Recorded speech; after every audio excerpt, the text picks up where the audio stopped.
Welcome back, ladies and gentlemen. Today we are going to be reviewing Freddy's second movie here in Nightmare on Elm Street 2, Freddy's Revenge. Um, this is a movie here that when watching the movie, I remembered kind of what I was reviewing a few years ago when I first did this, which was almost 2 years ago to this day. But Freddy is taking control of Jesse here within this movie. And I want to make this known like early on, guys, like this movie, I know a lot of people criticized it and did not like it when I watched it the first time through. I actually really enjoyed it. The second time I still really enjoyed it because I've only seen these movies twice.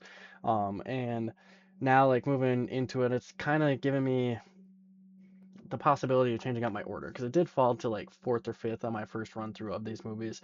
It might bump up a little bit because I really do enjoy this movie, but this movie is jam packed with action here. It starts off with Jesse moving in to a new house here, getting a fresh start. His parents just needed to move for a fresh start essentially.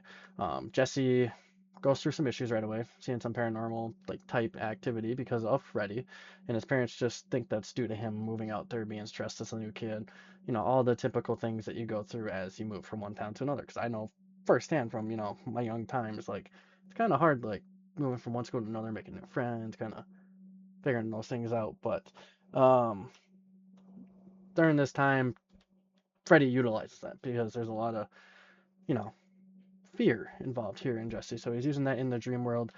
He uses Jesse to kind of get what he wants within a few of these kills here in the movie. I think the most notable one is the coach there. So Freddy does utilize a possession type technique, which typically I don't like in any movies really. But this one I feel like it fits because it's Freddy. Like it just makes sense to me for him to go that route because he can't really step foot in the real world. Um, One of the more notable scenes here within this movie, to jump a little bit ahead, is the pool party massacre. That was one of the most insane scenes I think I've seen in one of these slasher movies because you don't really see it in any other movie. I think the closest thing for me that comes relatively close is in Halloween Kills at the end of the movie with Michael Myers, just because it kind of, I don't know, gives me that vibe because of how many deaths happen within that short frame, and it just made it a lot of fun. I like those type of movies that are kind of upbeat and have a lot of action like that. That scene alone was just like one of the like standouts from the entire series for me, to be quite frank, just because it's a lot of fun and enjoyable. And for me, again, I just really, really loved that type of scene.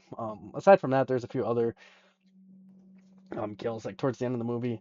They're riding a bus or whatever, they're all in a nightmare in the dream world and Freddy just comes through, takes them out. I like what they do with some of these end scenes because it kind of gives us a nice little bang, Freddy's back for another movie type vibe. But aside from that, pretty solid movie, highly recommend it, and that's all I got for you guys tonight. See you next time.